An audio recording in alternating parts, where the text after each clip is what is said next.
the day these warriors fought, war would never be the same.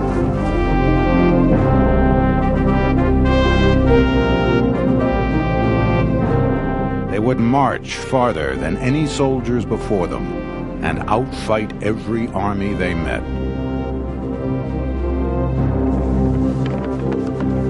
In one afternoon, they would defeat the proudest civilization of their day. Led by the greatest general in history, they would forge an empire larger than any yet seen and leave their footprints forever on the world.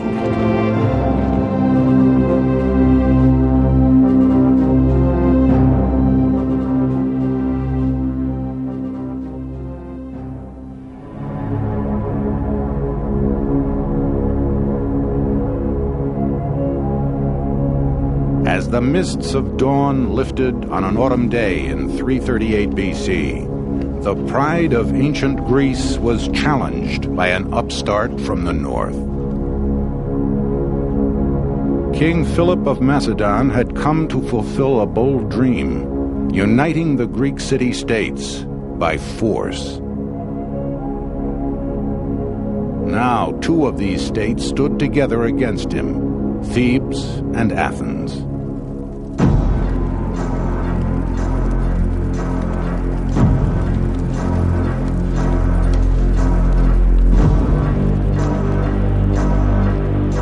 Among the Macedonians preparing to do battle was a young officer named Cinas.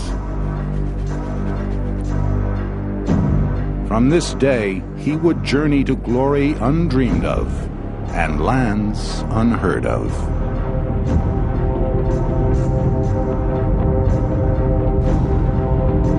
King Philip sat uneasy on his throne. Macedonia, a rural land to the north of Greece, was as fractious as it was rugged.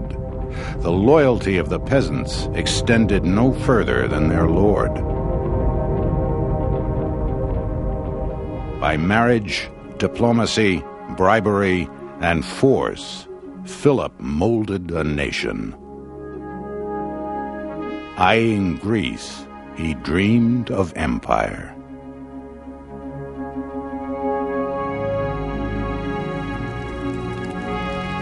As the Macedonians outgrew their land, young men followed a route to a better life, service in the king's army.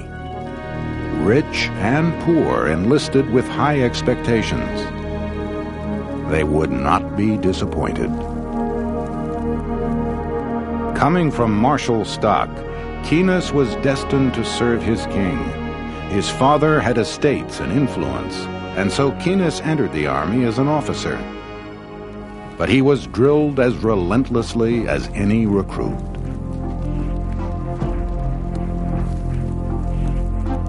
Having reformed the military formations to give them greater strength and equipped them with suitable weapons, the king was constantly parading and training them for combat.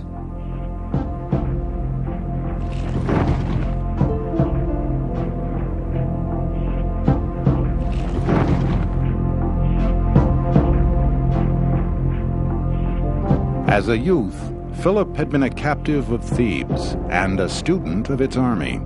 Like the Greeks, he equipped his soldiers with pikes and formed them in a phalanx, a solid body of shields and spears.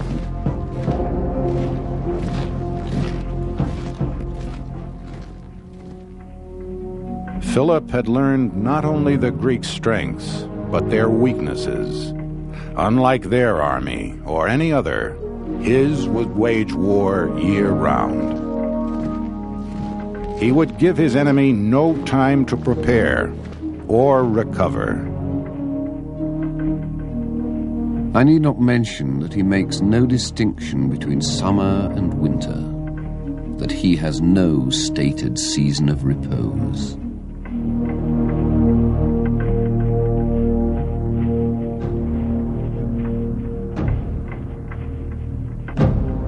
In the summer of 339 BC, Philip led his men south, toward the Greek heartland. Their very march was revolutionary. Philip banned the trains of wagons that slowed an army. Each infantryman carried his own weapons and mess kit. Any location sufficed for their camp, any food for their provisions. As the invaders approached, farmers hid their crops and their livestock, to little avail. Lightly equipped, moving fast, the Macedonians lived off the land.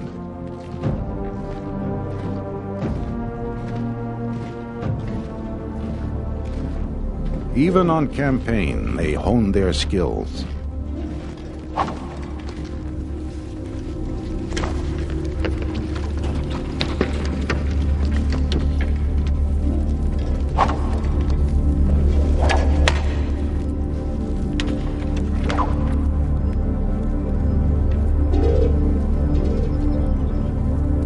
By day, archers, slingers, and javelin throwers perfected their aim.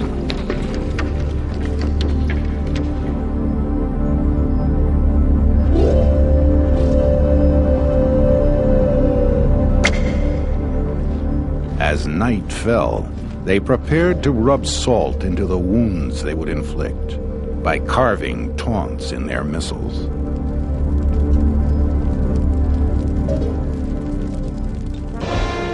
Before Philip, Macedonian warfare had been the preserve of nobles riding small ponies in wild charges. Philip would drill his cavalry as rigorously as his infantry and train them to ride in a wedge-like formation as formidable as the phalanx. Striking the enemy line at its weakest point, his horsemen would drive it apart. It was another revolution in warfare.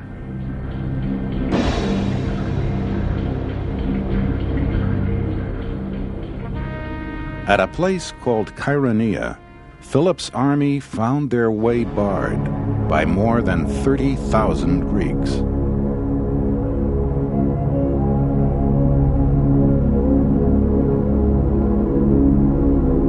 They wore heavy bronze armor and advanced with their short spears held at the shoulder. When they locked in combat, they would thrust at Philip's men from behind their wall of shields. The Macedonians under Caenis had a singular advantage: a sarissa, a pike up to 20 feet long, held underarm and tipped with a foot-long blade. Row upon row, bristling with pikes, this was the Macedonian phalanx.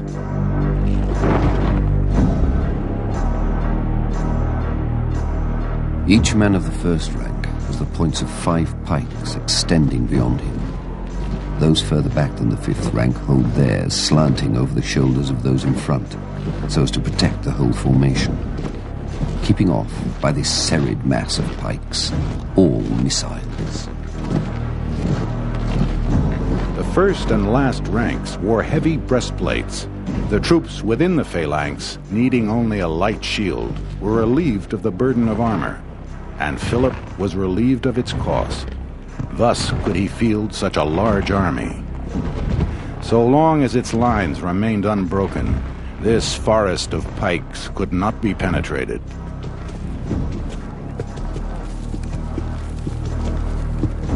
It was the job of the phalanx to punch a hole in the enemy line. Then the companions, the elite Macedonian cavalry, would drive their wedge through it.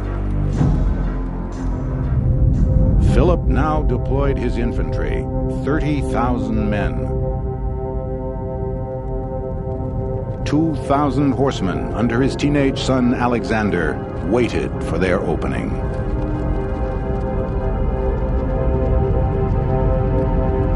Horses and men, gleaming not with gold, not with multicolored clothes, but with iron and bronze.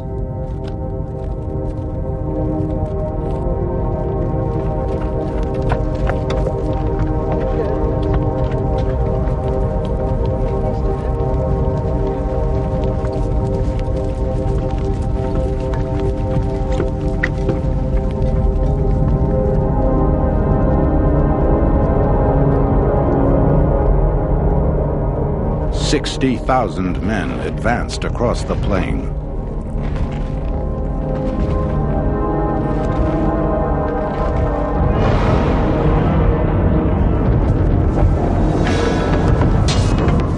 The blood really flowed, for the two lines were so closely interlocked that they were striking each other's weapons with their own and driving their blades into their opponents' faces.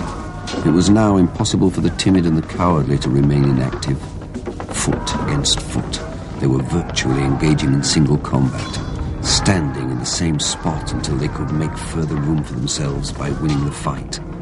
Only by bringing down his opponent could each man advance. Thrusting at the Greeks with their sarissai, Kynus and his comrades pushed and heaved in a great shoving match.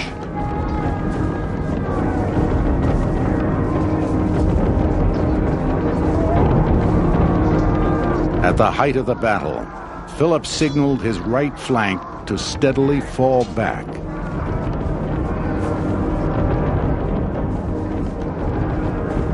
The Greek general cried out, "We've got to keep attacking until we push the enemy back to Macedonia."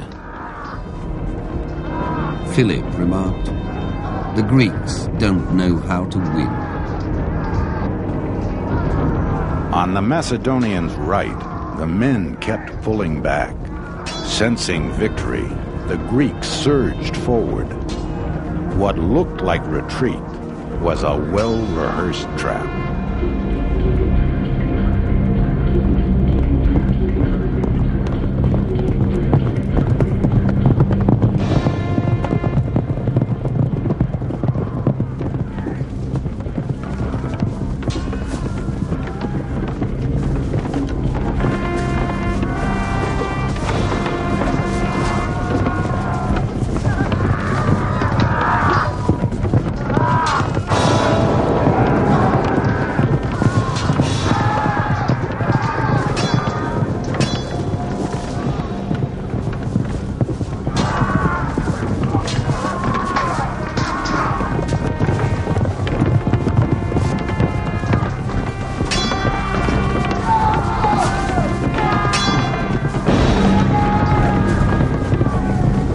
As the Greeks charged, their lines split.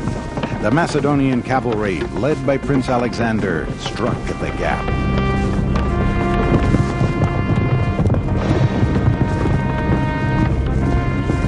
The whole Greek line buckled and broke. Vulnerable without their phalanx, they were run down by Philip's horsemen.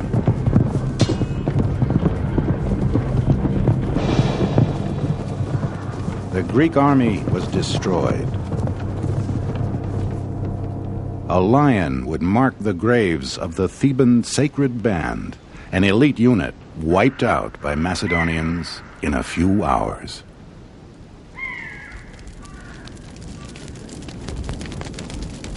Celebrating their victory, Kynus and his men wallowed in an orgy of drinking. They paraded through the midst of the captives, jeering all the time at the misfortune of the luckless men. That night on the field, Kynus lay exhausted. Yet this battle for Greece was but the prelude to a harder campaign against a greater foe. Not long after the Battle of Chaeronea, King Philip was murdered. At age 20, his son Alexander took up his father's sword and his dream, the conquest of their ancient enemy, Persia. With the new king came new prospects for Kynus. Marrying the daughter of a general, he won command of his own regiment. Now he would help prepare the campaign against Persia.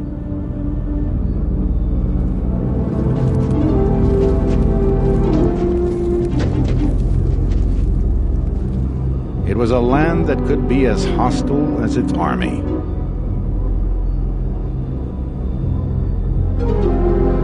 Ingenious at adaptation, the Macedonians made boats from leather tents to ford rivers. They marched at night to avoid the desert sun.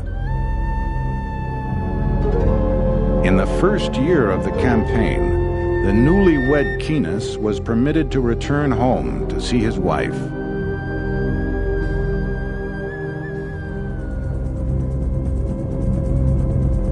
Gradually, the war took him ever farther from Macedonia.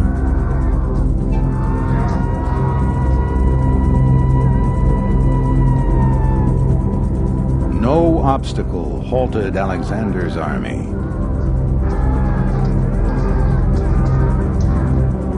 City after city fell.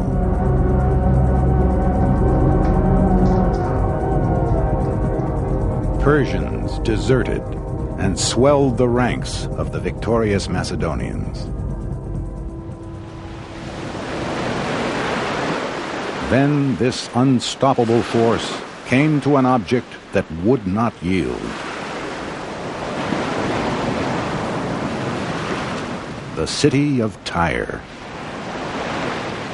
Built half a mile off the coast of what would become Lebanon, Tyre was an island fortress with walls 150 feet high. Its resistance would test the Macedonians to the limit.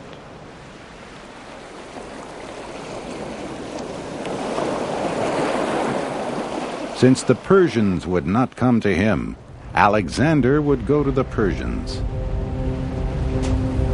His engineers embarked on an unprecedented feat. A causeway 220 feet wide extending to the fortress. Keenus's men cut trees on the slopes nearby and drove 2 rows of trunks into the channel. Between the rows, they piled huge stones.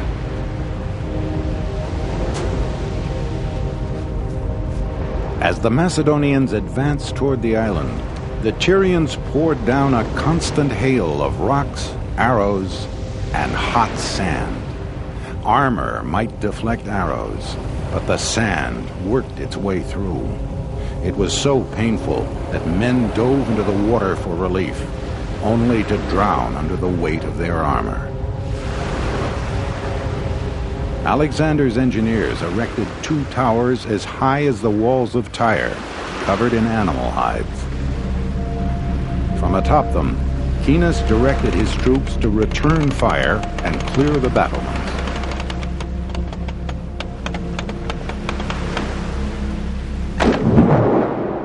Ever improvising, the Macedonians built weapons of artillery whose tension was provided by strips of twisted leather.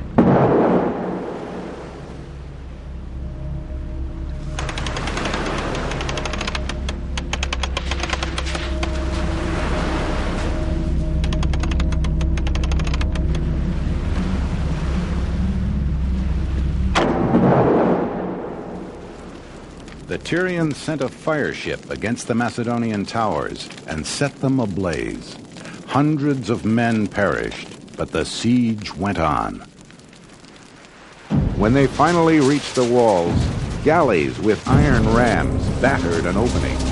Keenus and his men stormed the city. The slaughter was savage.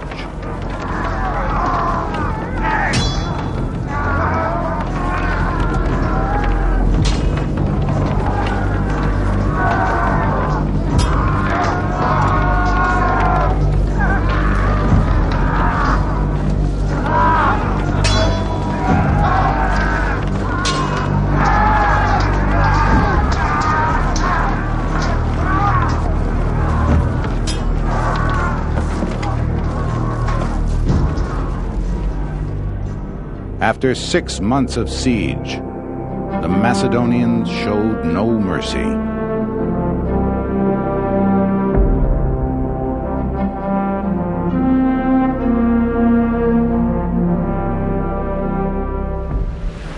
More than 8,000 Tyrians were executed. The rest, 30,000 people, were sold into slavery.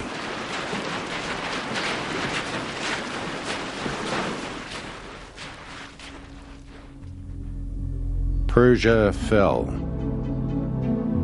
Still, the Macedonians pushed ever eastward. Finally, in India, drenched by monsoons, 8 years and 3,000 miles from Macedonia, they could go no farther. They had had enough. One man plucked up the courage to speak. Keenas. Sir, I do not propose to speak as an officer, but for the common soldier. My age, the repute which by your favour I enjoy amongst my comrades, and the unhesitating courage I have displayed in all danger and difficulties, give me the right to declare what I believe the soundest policy. Only a few from that great army are left, a small remnant, broken in health, their old vigour and determination gone. Every man of them longs to see his parents again, if they still survive, or his wife, or his children. All are yearning for the familiar earth of home, hoping pardonably enough to live to revisit it, no longer in poverty and obscurity, but famous and enriched by the treasure you have enabled them to win. Sir, if there is one thing above all others a successful man should know, it is when to stop. Keenas was cheered by his men. The tide had turned against endless conquest. Grudgingly, Alexander relented. The Macedonians turned for home. In time, a new army from a younger empire would sweep over Macedonia, the Romans. But even they stood in awe of the Macedonians. A Roman general who fought them never forgot. He later often confessed to his friends at Rome that he had never seen anything more alarming and terrifying than the Macedonian phalanx. In the service of Alexander, Keenas had helped mold the largest empire the world had yet seen, and the greatest army. He himself had risen far through the ranks, and traveled farther than any soldier before him. He never saw his home again. On the way back to Macedonia, he, like Alexander, died. Befitting his rank, he was cremated with all the ceremony possible in an alien land.